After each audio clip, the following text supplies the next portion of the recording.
Hi everybody, Yuni here. Today I want to talk to you about Castlevania Season 3.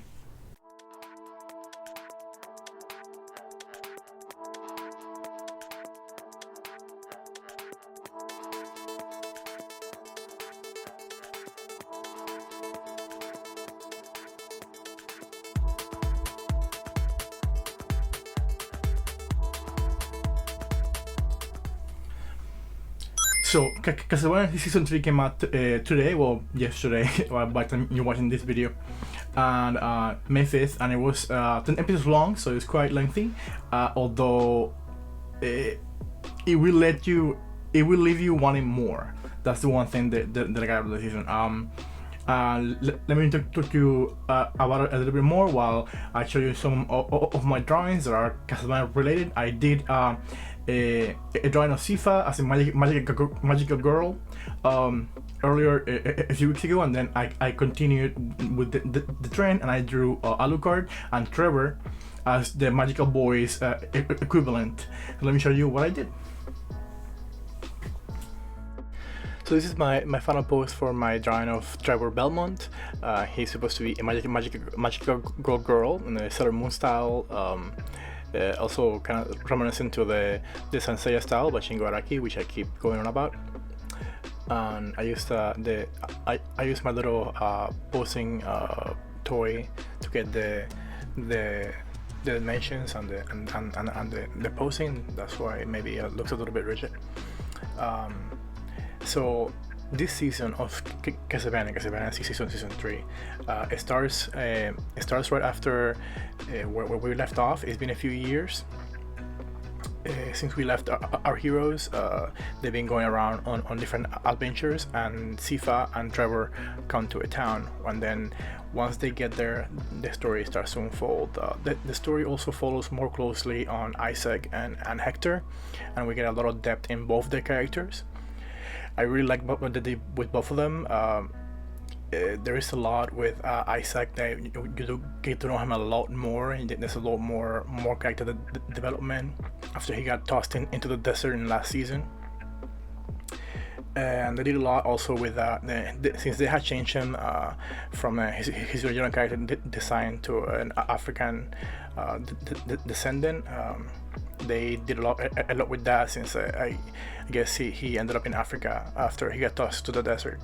And there is another character that he meets. There is also black, and you get to see a lot more about him talking to people. They see him as a kindred spirit. And this guy that he meets, the African sailor, he gives him a lot of perspective, because he hates mankind, but yet he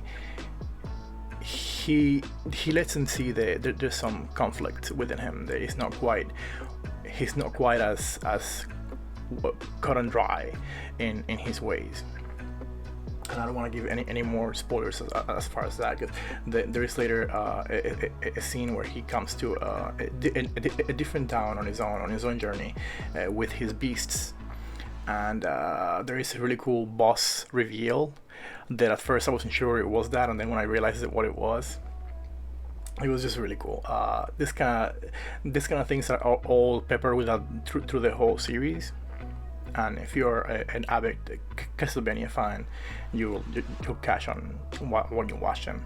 There's at least like 2 different bosses that I noticed while watching the show. And Hector also gets a lot of development, and there is a full-on nude scene with him, with even a full frontal, which I never expected that out of an American animated production. But we got it. It was there. It was done respectfully. Like it was good. It was. I was very pleased, and I can tell you that his carpets match the drapes, and I just had to drop that because it was like, oh, look at that. And aside from that, this season was very thirsty. There was a lot of sex and nudity, and it was all done like tastefully. It wasn't like, there was nothing like crude or it was sort of done very, it was very sexy, very beautiful. Like it just blew my mind, because I was not expecting that kind of thing out of out of the series, and I got it, and it was just so good. And you get a lot of intimate moments with Trevor and Sifa, them in bed cuddling, and it was so cute. Sifa continues to be an absolute badass, which is what drew me to draw her as a magical girl.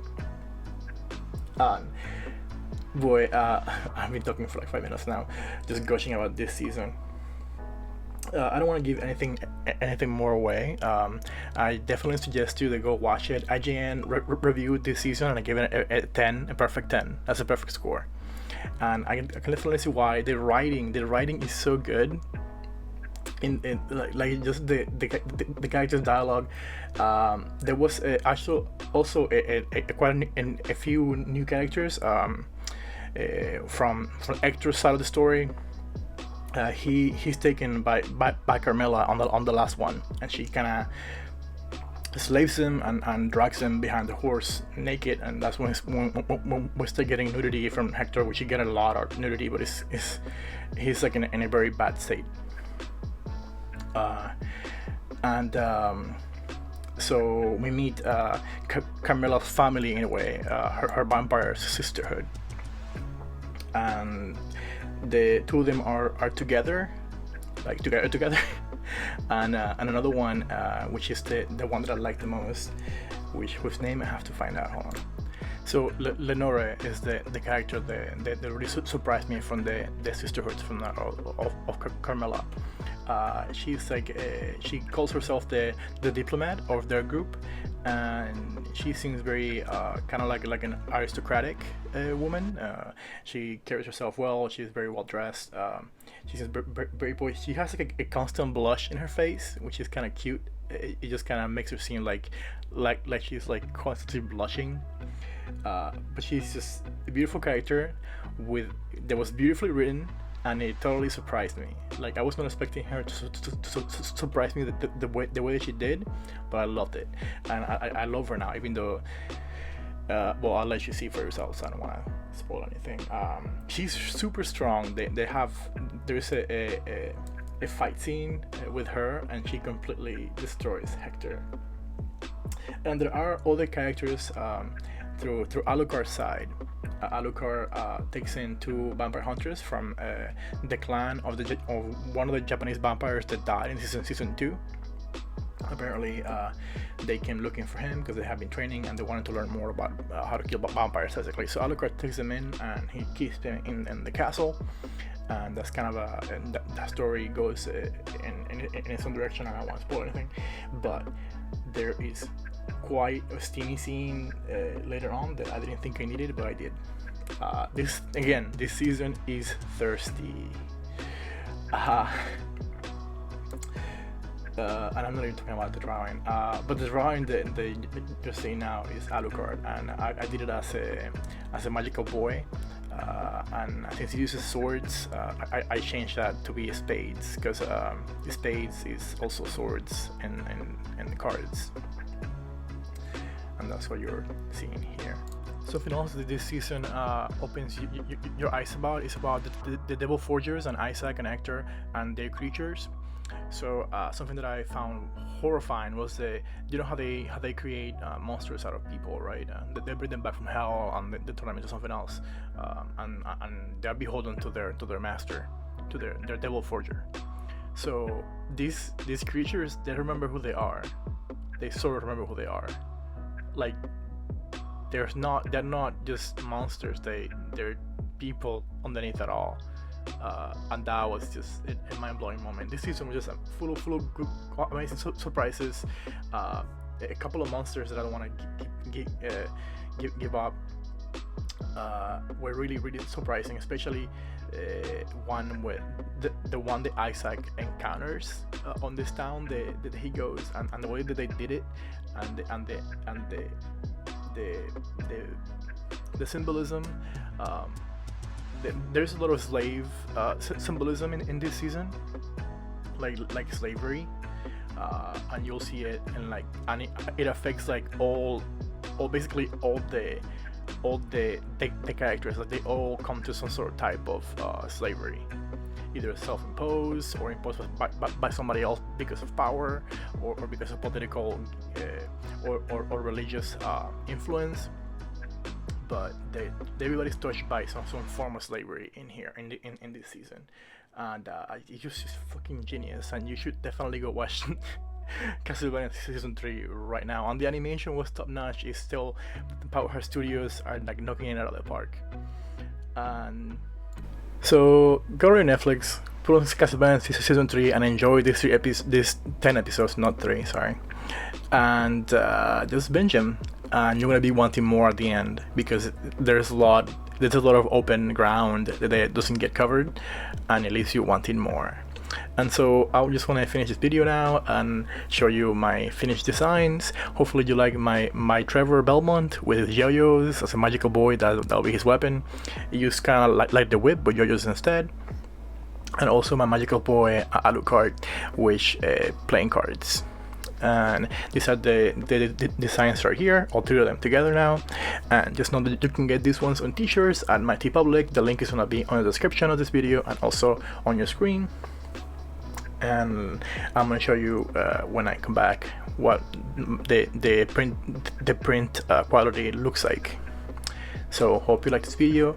If you like more, please leave me some comments, some likes. If you want to get my t-shirts, that'd be helpful.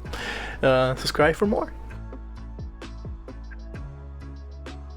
So hopefully you like my review or recommendation or me screaming about Castlevania season 3, because that's mostly what I was doing. I just finished watching it and I just couldn't stop myself from making this video because I want everybody to go see it. Powerhouse Studios has done amazing work on animation for Netflix, not just Castlevania but also Seis Manos, which you should go watch also and give them some support. Hopefully they can get a season 2. Seis Manos is more about martial arts meets Eastern magic and also Mexican witchcraft. And is held next. I did a video about it, so you can find it on my description. And also, this is what I was talking about. My TeePublic shirts. This is one of them, and you can see what the print quality is like. And you can get this on different styles, different types of shirts. And there's this is Goku. The Goku just drawn on the different style. I did a video about it before. So yeah, I'm gonna go ahead and be finishing this video now. So go binge Castlevania season 3. You won't be sorry. The writing is top notch and the action is amazing, aside from all the little Easter eggs that you can catch if you play all the games.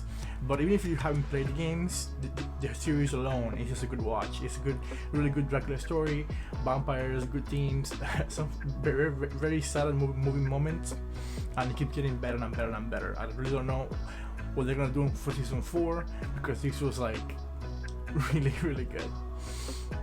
Anyway, so go ahead and get my shirt if you like the designs that I did, and see you later.